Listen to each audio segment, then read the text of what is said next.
ఒక గుండం పెట్టుకొని దాంట్లో ఆయిల్ పోసుకోవాలి. ఆయిల్ పోసుకున్న తర్వాత ఆవాలు ఉద్దిపప్పు వేసుకోవాలి. నూనె వేడెక్కిన తర్వాత ఆవాలు వేసుకోవాలి. ఆవాలు ఇలాగా చిటపటలాడిన తర్వాత ఆనియన్స్ వేసుకోవాలి. తర్వాత కరివేపాకు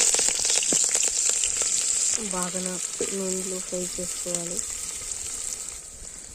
ఉప్పు వేసుకోవాలి. టమాటాలు వేసుకోవాలి. బాగా కలుపుకోవాలి. పసుపు కొంచెం వేసుకోవాలి. కలుపుకోవాలి.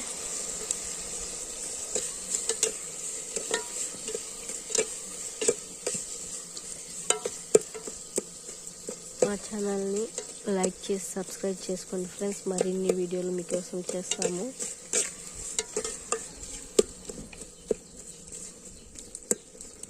ఇప్పుడు చేసేది మనం పీత నత్తల కూర.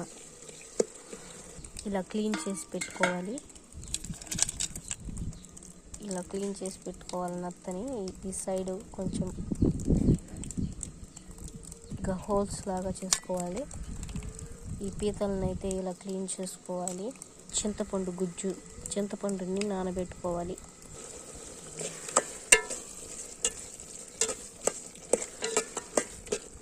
టమాటాలు ఎర్రగడ్డలు బాగా దీంట్లో ఆయిల్లో మగ్గనివ్వాలి. అప్పుడు టేస్టీగా ఉంటుంది. ఇప్పుడు మనం కారం వేసుకుందాం. మీరు కారం ఎక్కువగా తింటే ఎక్కువగా వేసుకోండి, లేకపోతే తక్కువగా తింటే తక్కువ కారం వేసుకోండి. కారం వేసుకున్న తర్వాత బాగా కలుపుకోవాలి. కారపొడి పచ్చివాసన పోయేదాకా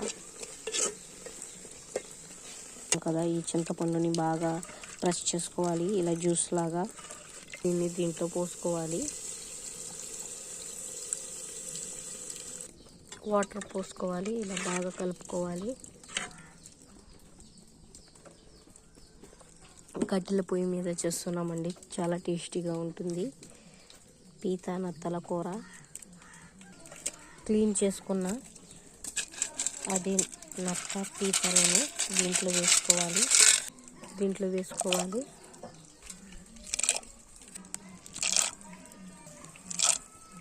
పీతలు అయితే తక్కువగా ఉన్నాయి, నత్తలే ఎక్కువగా ఉన్నాయి.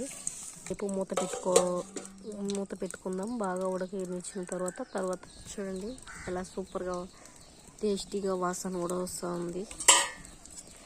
చూద్దాం ఒకసారి.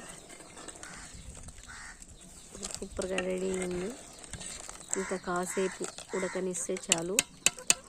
మనకు వేడి వేడి పీతల నత్తల పులుసు రెడీ. మా ఛానల్కి సపోర్ట్ చేయండి ఫ్రెండ్స్. లైక్ చేసి సబ్స్క్రైబ్ చేసుకోండి ఫ్రెండ్స్. తప్పకుండా చూడండి ఎలా టేస్టీగా రెడీ అయిందో.